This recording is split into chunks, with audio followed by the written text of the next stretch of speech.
Eleanor's zipper stopped halfway down her back, and Adrian Cross, the most feared man on the coast, went silent. His hand froze in the air. "Who did this to you?" he whispered, staring at the scars no one was ever supposed to see. She didn't flinch. She didn't cover herself. She just looked over her shoulder and said the one sentence that would destroy everything he thought he knew about revenge. "If you're ready for this story, hit subscribe right now and drop the name of your city in the comments. I want to see how far this story travels tonight." Now, let's begin. Eleanor Marlowe was 58 years old, and she had not cried in front of another human being in over 3 decades. That fact alone should tell you everything about the woman who walked into street. Address Cathedral wearing a gown with a collar so high it nearly touched her jaw, sleeves so long they covered her knuckles, and gloves that hid every finger. People whispered that it was old money elegance. People whispered that it was modesty. Nobody whispered the truth, because nobody knew it. Victor Marlowe, her younger brother, stood near the altar adjusting his cufflinks like a man attending a business merger instead of his sister's wedding. In a way, he was. "You look beautiful," he said to her, not quite meeting her eyes. "Don't," Eleanor said quietly. "Don't pretend this is something it isn't." Victor's jaw tightened. "This saves the company. This saves us. This saves you," Eleanor corrected. "I stopped being part of us the day you let him do what he didn't." Said nothing. Victor said nothing now either. That was the pattern of their whole lives. The company their father built, a shipping empire that once controlled half the freight moving through Port Valenza, was hemorrhaging debt Victor had hidden for years. And there was only one man wealthy enough, ruthless enough, and hungry enough for vengeance to make it disappear overnight. Adrian Cross. He didn't run a company. He ran the docks, the freight routes, the money that moved in the dark beneath the legitimate economy of the city. Judges owed him favors. Senators owed him silence. And 20 years ago, Eleanor's father had ordered the death of Adrian's older brother over a shipping contract worth less than the flowers at this wedding. Adrian never forgot. Adrian never forgave. And when Victor came to him begging for a bailout, Adrian didn't ask for money back. He asked for Eleanor. "You could have refused," she told her brother now, standing at the back of the church. Minutes from walking down an aisle toward a man who wanted to destroy her family and considered her the weapon to do it with. He would have destroyed everything. Victor said, "The house, the company, our name." And instead, Eleanor said, "You're destroying me." "Congratulations, Victor. You're finally as good a businessman as father wanted you to be." The organ began. Victor extended his arm. Eleanor did not take it right away. "I need you to know something," she said, low enough that no one else could hear. "Whatever happens in that house tonight, it's not on my conscience. It's on yours." Then she took his arm, because the moment for refusing had passed a long time ago, and walked into the aisle like a woman walking into a courtroom to hear her own sentence. Adrian Cross was waiting at the altar in a black suit that fit like armor. He was not smiling. He never smiled at ceremonies. He considered smiling a currency, and he didn't waste currency on people who unturned it. He watched Eleanor walk toward him with the same expression he wore when inspecting cargo, assessing, calculating, looking for weakness. He expected to find a frightened woman, sheltered, a porcelain heiress who had spent her life in ballrooms and never once had to survive anything real. He found something else. He just didn't know it yet. "You look like you're walking to your execution," he murmured when she reached him. "Maybe I am," Eleanor said, "but I've survived worse walks than this one." Adrian's eyes narrowed slightly. It was the first sentence out of her mouth, and it already didn't fit the profile he built of her. The ceremony passed in a blur of Latin and candlelight neither of them absorbed. When the priest finally said the words that bound them, Adrian took her gloved hand and felt her fingers tremble, not from fear, he would realize much later, but from the effort of holding herself together in front of 200 strangers who all believed they were watching a fairy tale. At the reception, Adrian paraded her through the crowd like a trophy. Politicians shook his hand and avoided her eyes. Businessmen offered congratulations dripping with pity. Somewhere in the crowd, old enemies of the Marlowe family watched Helena with open satisfaction, as if her humiliation settled some ancient score. "They think I'm broken," Helena said quietly, watching them watch her. "You should be," Adrian said. "Everyone else in your position would be." "I'm not everyone else." "No," he agreed, studying her face for the first time like it was worth studying. "You're not." He leaned closer, close enough that only she could hear him. "You belong to me now. Do you understand that? Every asset your family had, the docks, the warehouses, the name, all of it runs through me now. And so do you." Elena turned her head and met his eyes without blinking. "You wanted revenge," she said. "You got me. But don't mistake my silence for weakness. Mr. Cross, I've been underestimated by better men than you." For one full second, Adrian Cross, a man who had ordered violence without hesitation, who had buried enemies and built an empire on fear, felt something close to uncertainty. He covered it quickly. Bold words for a woman with nothing left to lose. "That's exactly why they're safe words," Elena said. "Everything's already been taken from you once. You can't frighten someone with a threat they've already survived." She walked away from him, first an insult. No one at that reception had ever seen a woman commit against Adrian Crossan for the rest of the night. He found himself watching her from across the room, recalculating. By midnight, the guests were gone, the cathedral lights extinguished, and Adrian's black car pulled through iron gates toward a mansion perched over the black water of the Atlantic. The house was isolated by design, surrounded by cliffs on one side, guarded gates on the other, miles from the nearest neighbor who might hear anything they weren't supposed to hear. Elena knew the moment the gates closed behind the car that she had entered a place where screaming would accomplish nothing. She had lived in a place like that before. "This is where you'll stay," Adrian said as they walked through halls lined with art worth more than most people's homes. "You'll want for nothing. Clothes, jewelry, whatever you need." "I don't want any of that." "Then what do you want?" Elena stopped walking. "I want you to understand something before tonight goes any further. Whatever you think, this marriage is a punishment. A trophy, a way to humiliate a dead man through his daughter. You're wrong about all of it." "Am I?" "Yes," she said, "because you don't know anything about me yet."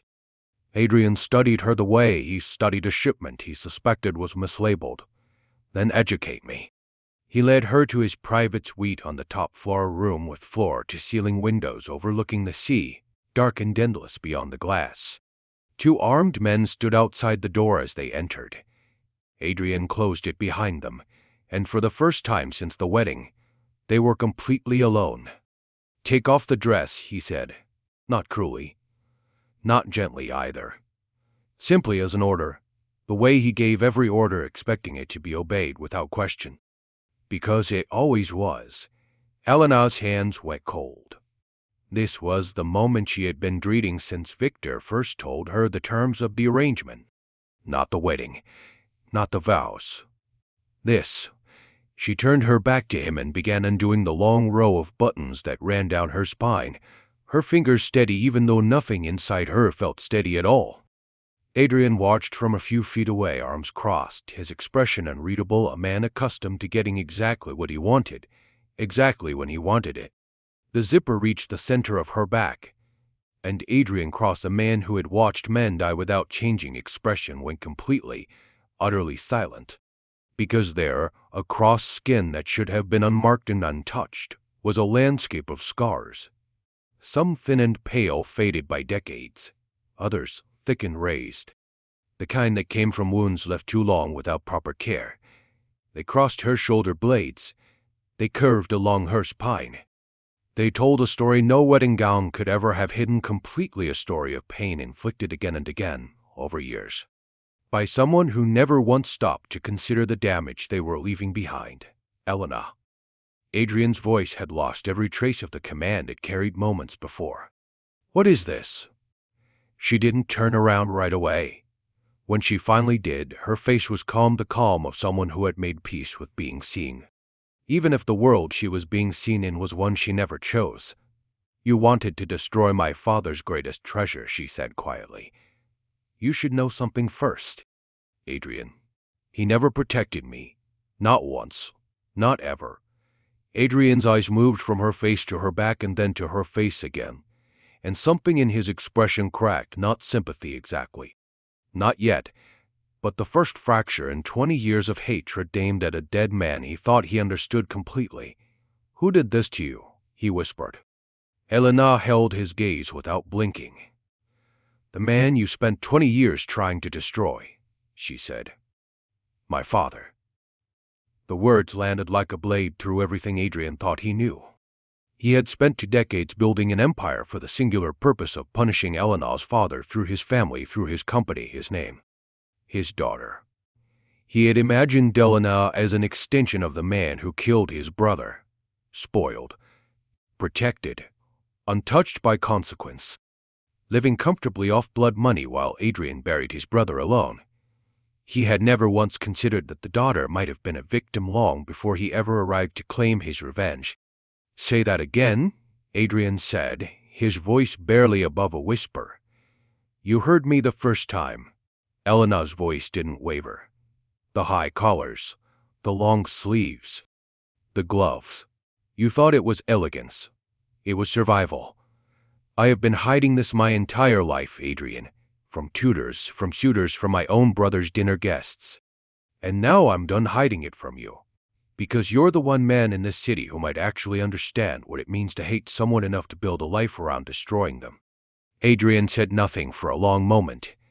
Outside, the sea moved against the cliffs in a low, constant roar, the only sound in a room that suddenly felt smaller than it had a minute ago. "I built 20 years of my life," he said slowly, "around hating a man I thought took everything from me and gave his family everything in return." "He didn't," Elena said. "He took everything from me too. He just did it quietly enough that no one ever noticed." Adrian took one step closer, then another.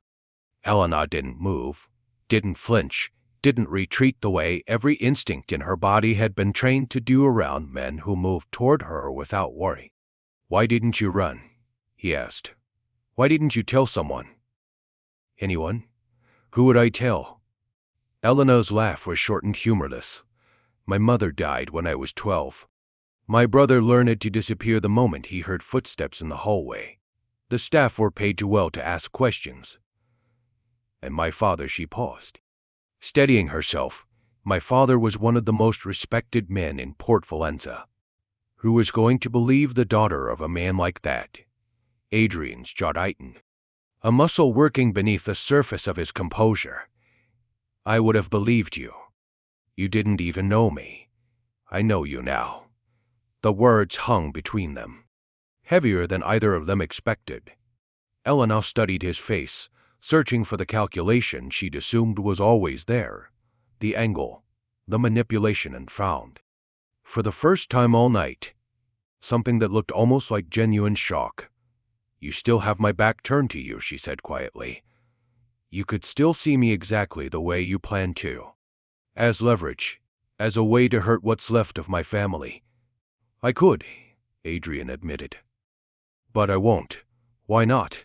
He didn't answer right away. Instead, he reached for the dress still hanging loosely at her shoulders and, without a word, gently drew it back up to cover her, not an act of possession, but something closer to protection, a gesture so unfamiliar to him that his hands moved slower than they ever had, giving an order. "Because," he finally said, "I spent 20 years hating a man for something he did to my family. And tonight I learned that he did something far worse to his own. That doesn't cancel my hatred, Elena. It complicates it, and I don't know yet what that means for either of us." Elena turned to face him fully now, the dress held closed at her front, her eyes searching his for the first sign of a lie. She found none.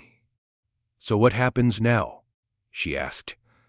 Adrian looked at her for a long moment, really looked. Past the scars, past the wedding gown, past every assumption he'd carried into that church earlier that day. Now, he said quietly, I think I need to know exactly what your father did. All of it.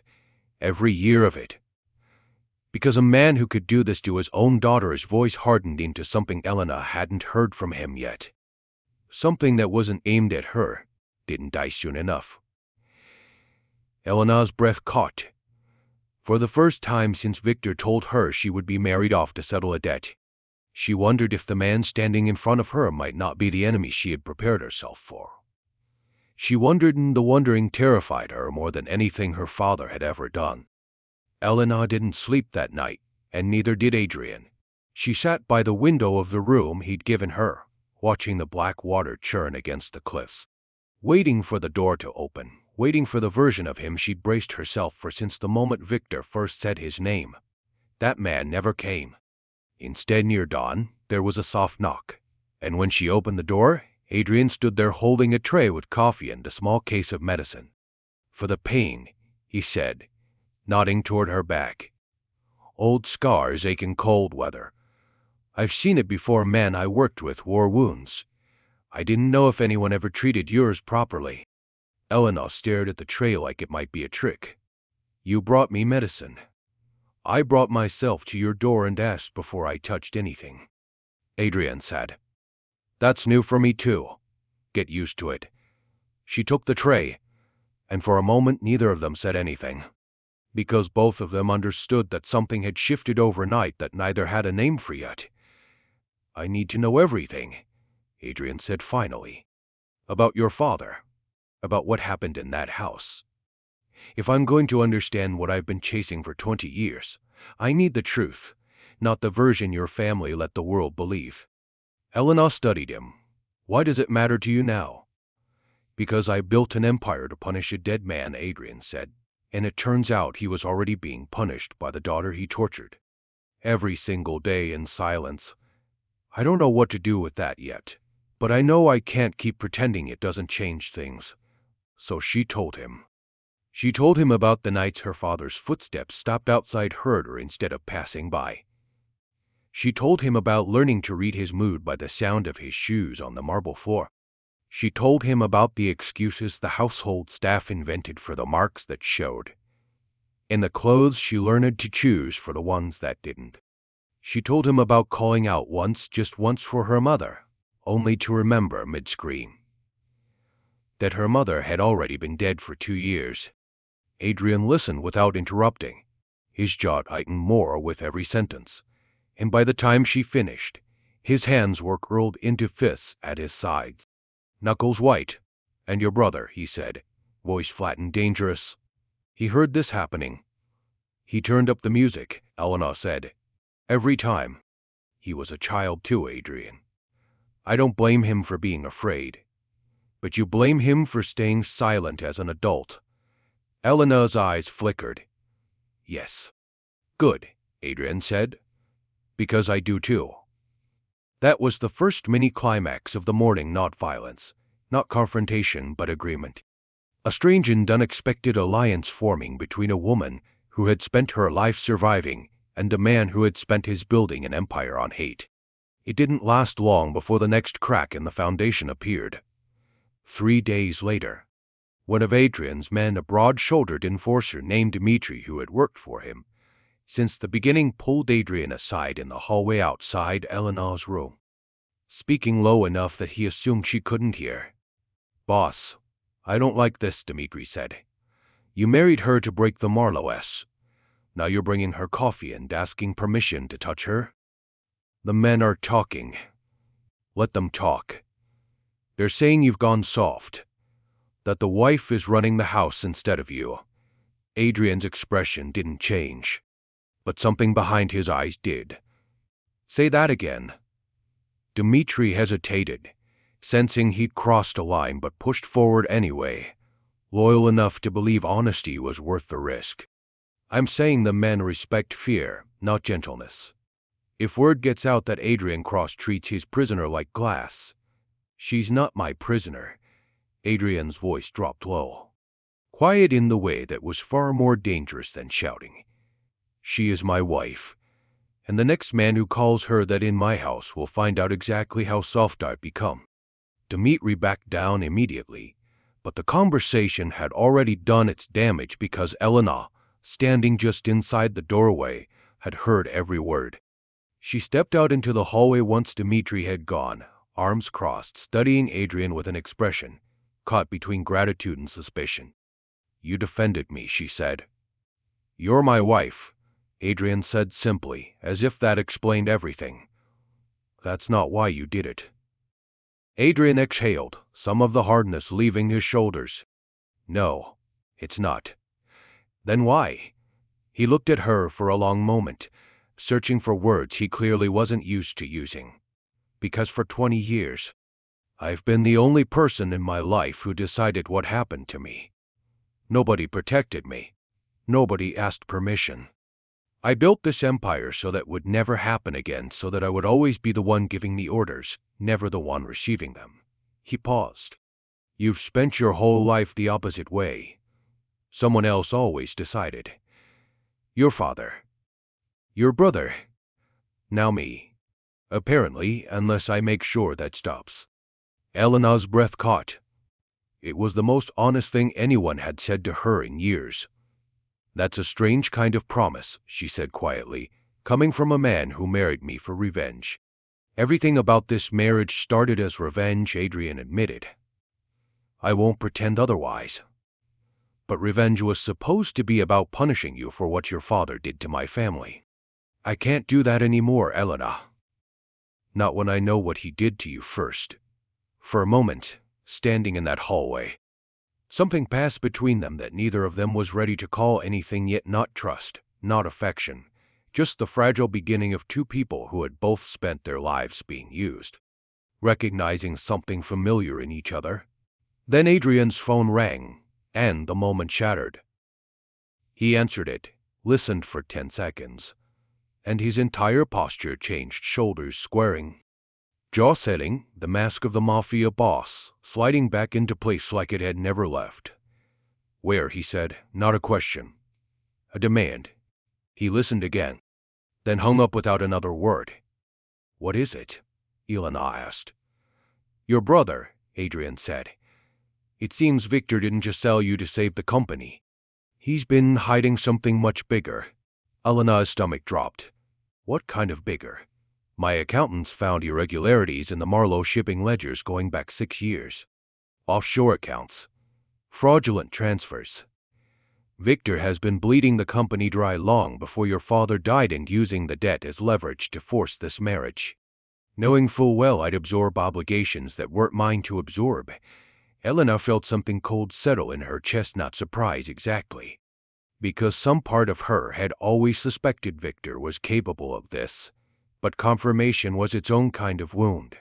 "He used me," she said slowly, "to cover his own theft. It looks that way." "How much?" Adrian's expression darkened.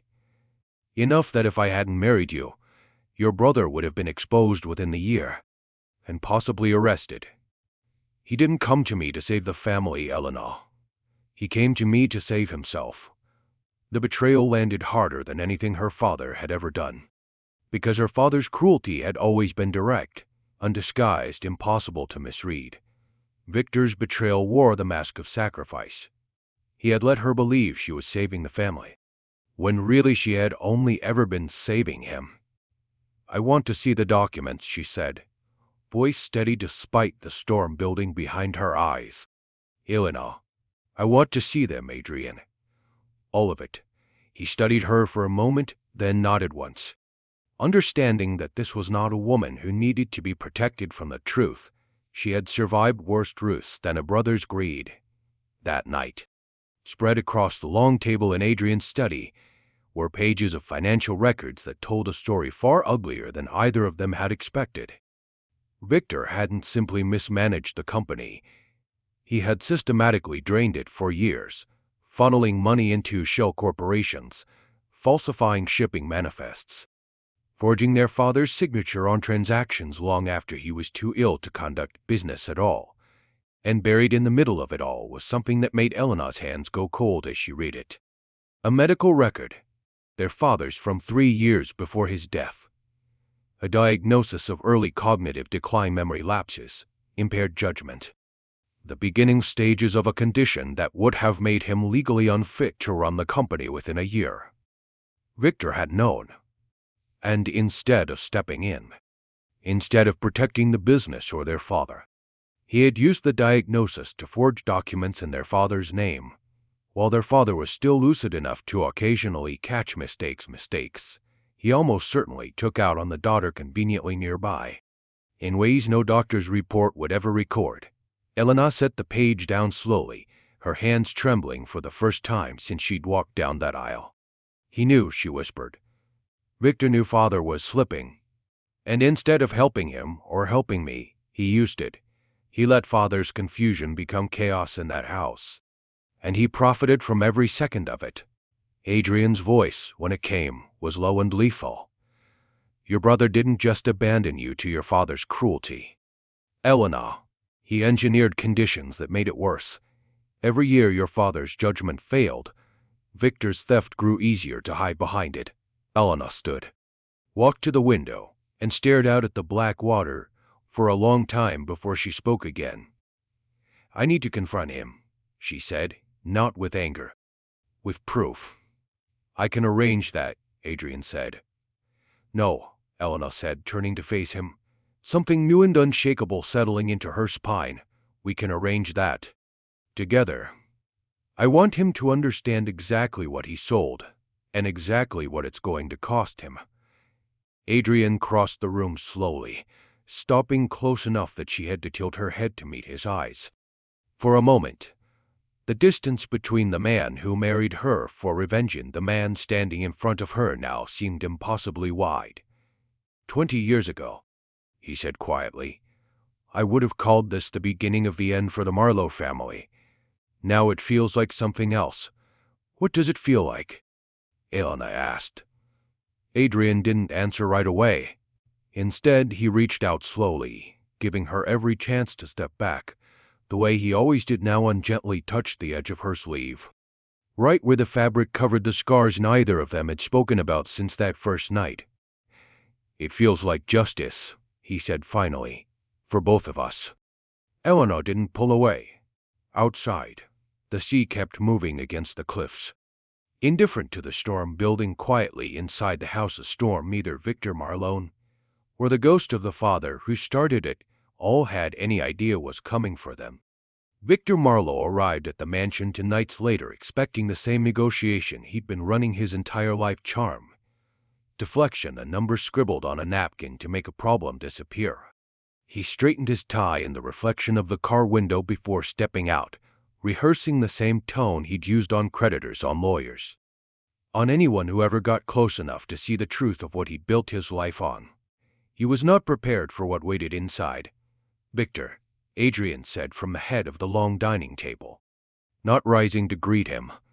Sit. Victor's eyes moved past Adrian to the woman seated beside him. Elena sat straight back, composed, wearing a deep green dress with sleeves that ended at her elbows, no gloves, no high collar, nothing hidden. It was the first time in years Victor had seen his sister's forearms bare in public, and something about that small detail unsettled him before a single word had been spoken. Elena, he said carefully, you look different. I feel different, she said. Victor sat, glancing between them, sensing the temperature of the room but not yet understanding why. So, what is this, a family dinner? I assume there's a reason I was summoned instead of invited. There's a reason, Adrian said. He slid a folder across the table. Open it. Victor's hand hesitated over the folder for half a second, too long to tell, the kind of hesitation that told Elena everything she needed to know before he'd even touched the pages inside. He opened it. His face didn't change immediately. He was good. She'd give him that years of hiding things from their father had taught him how to keep his expression still under pressure. But his hands weren't as disciplined as his face. She watched his fingers tighten slightly around the edge of the page. Where did you get this? Victor said. It wasn't a question. It was closer to a confession. Does it matter? Adrian said. Offshore accounts. Falsified shipping manifests. 6 years of fraudulent transfers, all funneled through shell companies with your signature on the founding documents. And this, he tapped the medical file. Your father's diagnosis, cognitive decline, documented 3 years before he died. You knew, Victor. You knew he was slipping, and instead of stepping in, you used it. You don't understand what it was like running that company while he was still alive, Victor said, his voice rising. He wouldn't let go of control. Every decision had to go through him, even when he couldn't remember what he'd approved the day before. I was cleaning up his messes for years before anyone else even noticed something was wrong. That's not what this shows, Elena said quietly. It was the first thing she'd said since he sat down, and the calm in her voice was more unsettling than anger would have been. This shows you accelerating his messes, forging documents while he was still lucid enough to occasionally catch discrepancies. Do you know what happened in that house every time Father found something he didn't remember approving, Victor? Victor's jaw tightened. He didn't answer. I do, Elena said. I was there. You were it. You were at business dinners, at the club, anywhere that wasn't home, because you'd already learned that home was dangerous. And instead of doing something about it, you simply left. I was a child when it started, Victor snapped. You weren't a child for the last 10 years of it, Elena said, and her voice, for the first time, carried an edge sharp enough to cut. You were an adult who watched our father's mind fail, who watched what that failure did to his temper, and who decided the smartest business move available to you was to make the chaos work in your favor rather than protect either of us from it. Victor's composure cracked for the first time. I didn't cause what happened to you. No, Elena agreed. You didn't cause it, but you chose to benefit from it. Every single year you let it continue. Every year you turned the music up instead of walking down that hallway. You were making a choice. And this, she gestured to the folder. This proves you kept making that same choice long after you were old enough to know better. You didn't just abandon me to him, Victor. You engineered the conditions that made it worse. Because worse meant easier cover for you. The silence that followed was heavier than anything that had come before it, the kind of silence that exists only in rooms where the truth has finally been said out loud after decades of everyone pretending not to know it. Victor looked at the folder again, then at Adrian, searching for the negotiation he'd walked in expecting to have. So what happens now? You expose me. Destroy what's left of the family name along with mine? That's the interesting part, Adrian said, leaning back in his chair with the unhurried calm of a man who already knew exactly how this would end. I'm not going to expose you. Victor blinked. You're not? No, Adrian said. Because exposing you would mean dragging your father's name and, by extension, everything he did to Elena into public record, into headlines, into gossip columns that would pick apart her pain for entertainment. I'm not willing to let that happen to her. So instead, we're going to handle this quietly, privately, in a way that ensures you never touch this company or this family's money again. Victor said, understanding dawning slowly on his face. I'm taking what you stole, Adrian corrected. The legitimate assets, the ones that were actually yours to inherit, those go to Elena. All of them.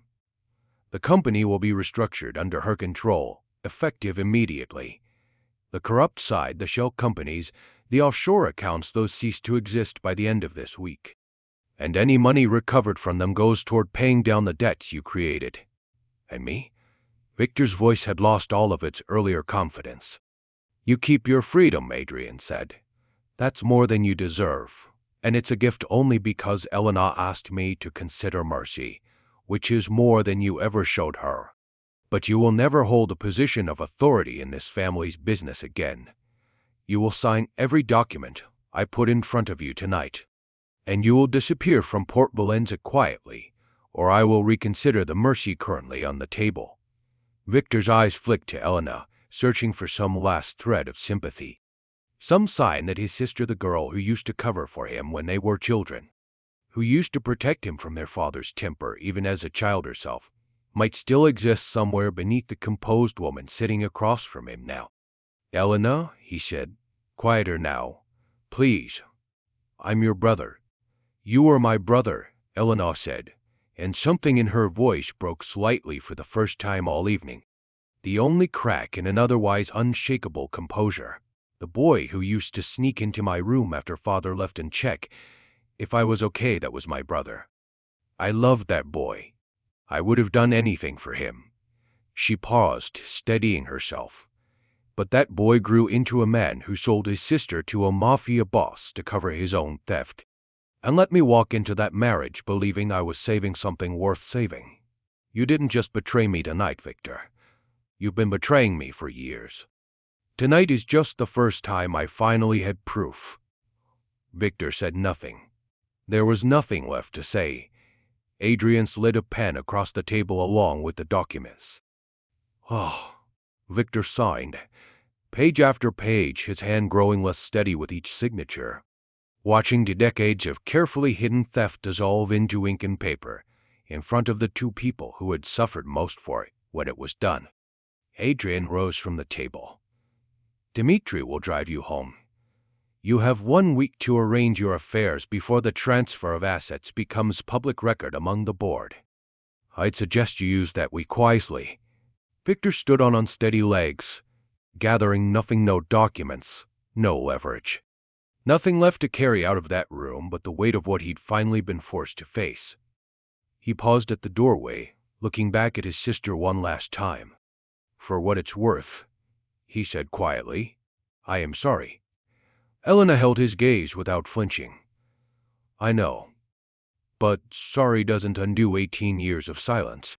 Victor, it just means you finally ran out of ways to avoid saying it." He left without another word.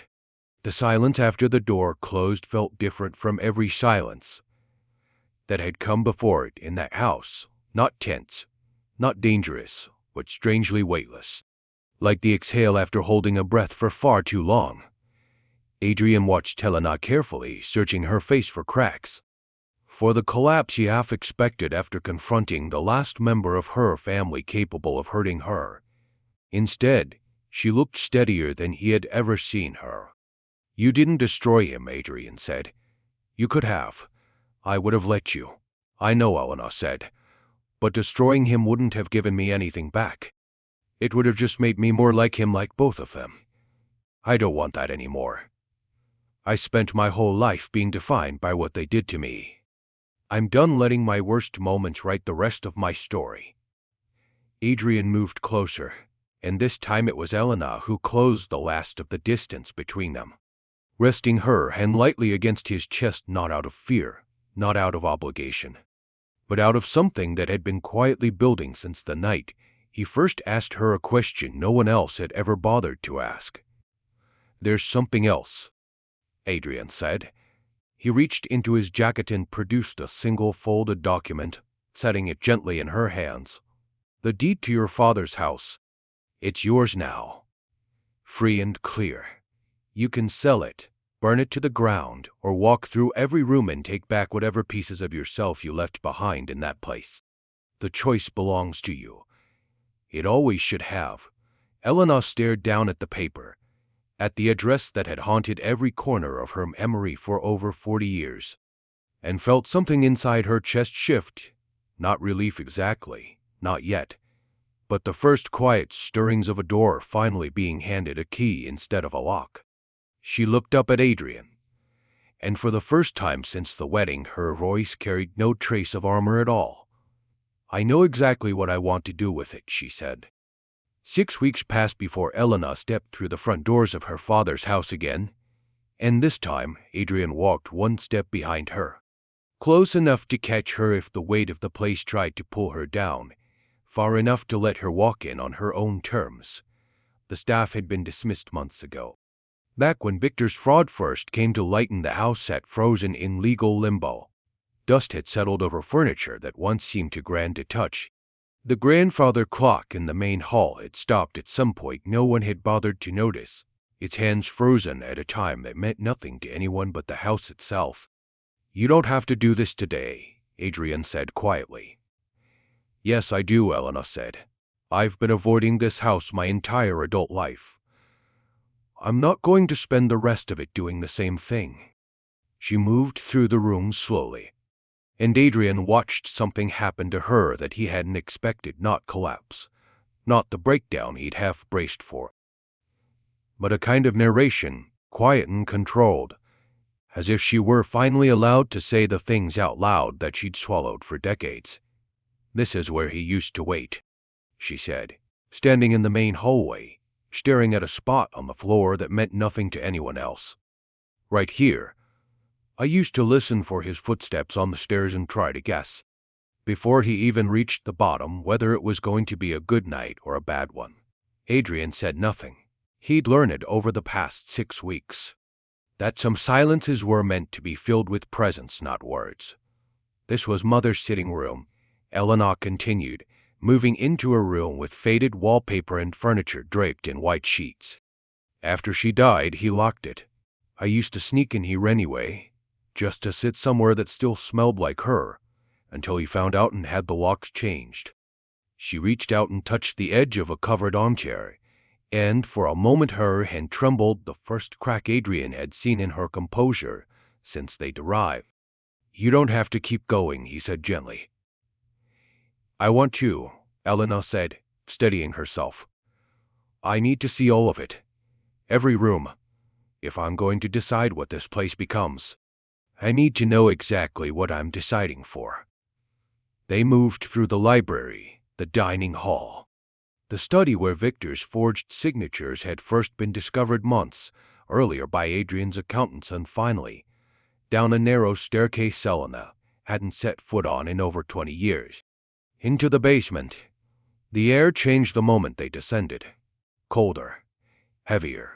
Adrian felt Elena's pace slow beside him, her breathing shifting into something more controlled, more deliberate, the practiced calm of someone forcing themselves through fear rather than someone who had transcended it.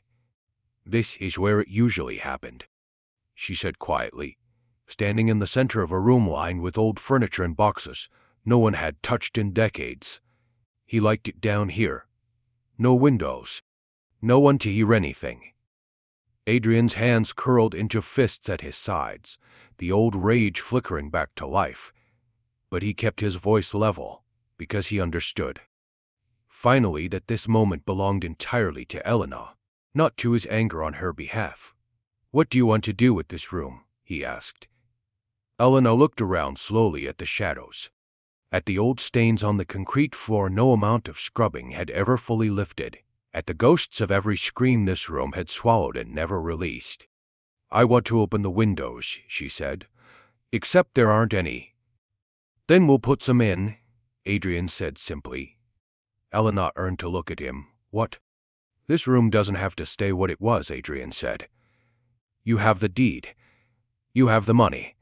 You have complete control over what this place becomes now. If it needs windows to stop being a tomb, we put in windows. Something in Elena's chest loosened, just slightly, at the simplicity of the offer, not a grand gesture. Not a dramatic promise, just a practical solution to an impractical wound. I've been thinking about what to do with this house, she said slowly, for weeks now. And I keep coming back to the same idea, but I wasn't sure if it was strong enough to survive contact with reality. Tell me, Adrian said. I want to turn it into something for people like me, Elena said, her voice gaining momentum as she spoke, the idea clearly having lived inside her for longer than she was admitting. A foundation. For survivors, this basement becomes a counseling center. The library becomes a legal aid office. So women trapped in situations like mine have somewhere to go that isn't a courtroom full of people who don't believe them. The ballroom upstairs, she paused, something fierce centering her voice. The ballroom becomes a community hall, somewhere people can gather without fear, without shame, without anyone whispering behind their backs about what happened to them behind closed doors. Adrian studied her for a long moment, something unmistakably proud moving across his features. That's not a small idea, Elena. I know. It'll take significant capital. Renovations. Staff. Legal counsel who specialize in this kind of work. I know that too, Elena said. And I know I don't have to ask you for any of it. The company is mine now, free and clear. I can fund this myself. You could, Adrian agreed. But I'd like to be part of it anyway. Elena's brows lifted slightly. Why? Adrian considered the question seriously. The way he considered every question that actually mattered to him. Because for 20 years, I built something out of hatred. An empire designed to punish. To control. To make sure I was never powerless again. It worked. But it never once made me feel the way I imagine you're about to feel when you watch this house become something that helps people instead of hurting them. He paused. I'd like to know what that feels like. Even from a distance. There's a condition, Elena said. Name it. Your name doesn't go on the building. Not the foundation, not a plaque, not a single brick. This isn't about redemption for either of us being visible to the public. It's about the people who walk through those doors feeling safe enough to stay. Adrian nodded once without hesitation. Agreed. I don't need my name on it. I just need to know it exists. Elena felt something in her chest settle at that not romance exactly, not yet. But the quiet recognition of a partnership built on something sturdier than either revenge or rescue. Over the following months, the transformation began in earnest.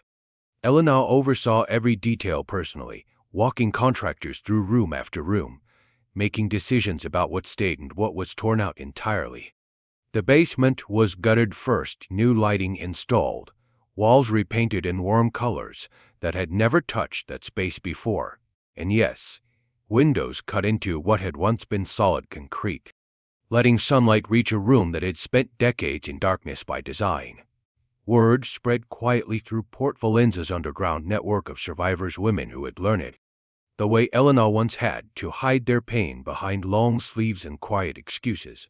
The first client walked through the newly opened doors on a gray Tuesday morning, and Elena, standing in the doorway of what used to be her nightmare and was slowly becoming someone else's sanctuary, felt something inside her chest crack open in a way that had nothing to do with pain at all. Adrian funded the renovations quietly, exactly as promised, never once asking for recognition, never once suggesting his contribution should be acknowledged publicly. But Elena noticed. She noticed every check he wrote without comment. Every contractor he vetted personally to make sure no one working in that house could ever be trusted with cruelty again. Every quiet moment he stood beside her during the harder days. When a survivor's story reminded her too closely of her own. You didn't have to come today, she told him one evening, months into the project. As they stood together in what had once been her mother's locked sitting room and was now a small library stocked with legal resources and support group materials. I know, Adrian said. I wanted to. Why? He considered the question the way he always did, slowly, deliberately, refusing to offer an easy answer where a true one existed instead. Because watching you build this reminds me that hatred isn't the only thing worth building an empire around. I spent 20 years proving I could destroy things. I'd like to spend whatever time I have left proving I can help build something too. Their relationship had shifted gradually into something neither of them had planned for and both of them had quietly needed. It was not a fairy tale. Adrian still had enemies from decades of ruthless business. Still carried the weight of choices he wasn't proud of. Still occasional slipped into the cold, calculating version of himself when threatened. Elena still carried her scars, still flinched sometimes at sudden movements, still had nights when the past crept back into her dreams uninvited. But he never once asked her to hide again. When the weather turned cold and her old injuries ached with a familiar dull persistence, he noticed without her having to explain why. When she went quiet during dinner, lost somewhere in a memory she wasn't ready to share, he asked gently what she needed. And when she answered nothing, he had learned slowly, imperfectly, but genuinely that sometimes loving someone simply meant staying close enough to be there when nothing eventually became something. One evening, months after the foundation officially opened its doors, Eleanor stood in front of the mirror in the bedroom of the coastal mansion. Wearing a sleeveless black dress for the first time since her wedding day, she stared at her own reflection longer than she had in years, studying the scars across her shoulders and arms with an expression that was no longer purely pain. Adrian entered quietly behind her, and their eyes met in the mirror. He didn't look away. He never looked away anymore. "They don't tell me what you lost," he said softly, stepping closer, his hand resting gently on her shoulder, right along the edge of the oldest scar she carried. "They tell me what you survived." Eleanor's eyes filled, but for the first time in longer than she could remember. The tears that gathered there weren't born from pain. They were born from something that finally, after 58 years, felt a great deal like peace.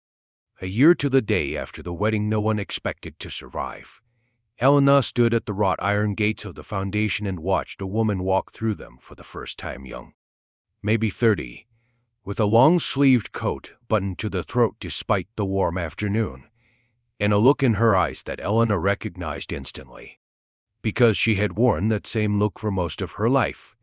"First time R," said Marisol, the young lawyer who ran the legal aid office now, appearing quietly at Eleanor's shoulder. "Came in an hour ago. Wouldn't give her a name at first." "Does she have one now, Grace?" Marisol said. She asked if this was really a safe place, or if that's just what the sign says.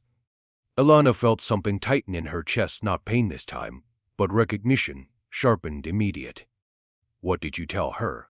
"I told her the woman who built this place would answer that question better than I could." Eleanor crossed the courtyard slowly, the same courtyard that had once been overgrown and forgotten, now lined with flowers she'd chosen herself, and found Grace sitting alone on a bench near the fountain, arms wrapped tightly around herself despite the warmth. "You don't have to tell me anything today," Eleanor said gently, sitting down beside her, keeping enough distance to make clear she wasn't demanding closeness Grace wasn't ready to give. "You don't have to give your real name if Grace isn't it. You don't have to explain the coat, even though it's 80 degrees outside." Grace's eyes flicked up, startled. "How did you know?" "Because I wore the same coat for 30 years, Eleanor said. "Different fabric. Same reason." Something in Grace's shoulders loosened. Just slightly, the way a held breath finally begins to release. "Is it true? What they say about this place? That the woman who owns it survived what you're surviving?" Eleanor finished. "Yes, it's true." Grace's eyes filled, and for a long moment neither of them said anything at all, because some conversations didn't need words to say the most important things. That evening, Eleanor told Adrian about Grace over dinner, her voice carrying the particular exhaustion that came from holding space for someone else's pain without letting it collapse her own. "You gave her exactly what she needed," Adrian said. "Someone who understood without needing an explanation." "I gave her what nobody gave me," Eleanor said quietly. "That's the whole point, isn't it? Building something so the next version of me doesn't have to wait until she's 58 years old and married off to a Mafia boss before someone finally asks the right question." Adrian reached across the table and took her hand, and Eleanor let him, the way she now let him do most things, not because she needed permission to trust him, but because trust, freely given, had become one of the great unexpected gifts of a marriage that began as a punishment and became, somehow, against every possible odds, a partnership neither of them regretted. "I have something for you," Adrian said. He reached into his jacket and produced a small brass key, setting it gently on the table between them. Eleanor looked at it, then at him. "What is this?" "The basement door," Adrian said. "The old lock is gone. I had it replaced last week, new hardware. New hinges, nothing left of what used to keep that room sealed. But I thought you should be the one to hold the key, not me. Not a contractor. You." Eleanor picked up the key slowly, feeling its weight settle into her palm. and understood immediately what he was offering wasn't simply a piece of hardware. It was the final piece of control returning to the one person who had spent her whole life having it taken from her. "Thank you," she said, and the words felt too small for what she meant by them. "You don't have to thank me," Adrian said. "You built this. I just wrote checks and stayed out of the way." "That's not true and you know it," Elena said. "You believed me before you had proof. You defended me before it cost you anything to do it. You gave me back a house I thought I'd spend my whole life running from, and you never once asked me to be grateful for it." She paused, studying his face. The same face that had once terrified an entire coastline and now looked, in this quiet dining room, almost unbearably gentle. "That matters more than you seem to think it does." Adrian was quiet for a moment, turning something over in his mind before he spoke again. "I used to think strength meant never needing anyone. That's how I built everything: the docks, the freight lines, 20 years of an empire nobody dared challenge. I thought needing someone was the one weakness I could never afford.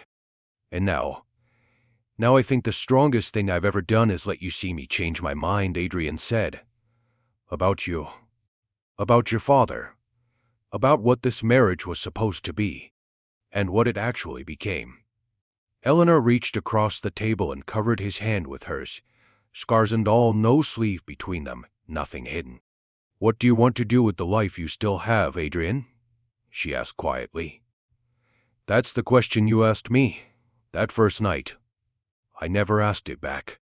Adrian considered the question with the same seriousness he gave everything that actually mattered. "I want to keep building things that don't require anyone to be afraid of me to survive them," he said finally. "I want to watch this foundation grow until every woman like Grace has somewhere to go before it's too late instead of after. And I want to spend whatever years I have left next to a woman who taught me that surviving something isn't the same as being broken by it." Elena smiled, not the careful, guarded smile she'd worn at her own wedding a year earlier, but something wider. Something that reached all the way to eyes that had spent decades learning not to trust happiness when it arrived. "I want to live it," she said simply. "All of it. Not the parts I survived. The parts still ahead of me." Outside, the sea moved against the cliffs the same way it always had. Indifferent to the storms of any single lifetime, and yet somehow standing at that window a year after she'd first arrived in that house as a stranger's unwilling bride. Elena felt the water carried a different sound now, not a warning, not a threat, but something closer to permission. The foundation grew steadily over the following years. Grace stayed for 8 months, rebuilt her life with the help of the legal team Elena had assembled, and eventually returned not as a client, but as a volunteer, sitting on the same bench where Elena had once found her, offering the same quiet understanding to the next woman who arrived wearing a coat in 80-degree heat. Victor never returned to Port Valenza. He built a smaller, quieter life somewhere far from the empire he'd nearly destroyed. And though Elena never fully closed the door on the possibility of forgiveness, she never fully opened it either. Some wounds healed. Others simply learned to coexist with the person who survived them. And Adrian crossed the man an entire coastline once knew only through fear. The man who had married a stranger purely to settle a 20-year-old score became known, quietly and privately, as the man who stood beside her. Not in front, not behind. Beside her, exactly where he'd chosen to stand from the night he first asked her the question that changed both their lives. Elena kept one photograph from the old house, framed simply on her nightstand, a picture of herself at 19, eyes guarded, sleeves buttoned to the wrist. A girl who had no idea yet that survival was only the beginning of her story, not the end of it. She didn't keep it to remember the pain. She kept it to remember the girl who carried it, and never once let it win. Adrian had once whispered a question into the silence of that first terrible night, staring at scars he never expected to find. Searching for the name of the man who put them there. Who did this to you? It had taken a year, a fortune, a brother's confession, and a house transformed from tomb to sanctuary for either of them to understand, that the better question, the one that mattered far more than the answer to the first, was the one Elena finally answered for herself. Standing in a doorway that once belonged to her nightmares and now belonged entirely to her. What do you want to do with the life you still have? Elena Marlowe knew the answer at last, and she had every intention of living it.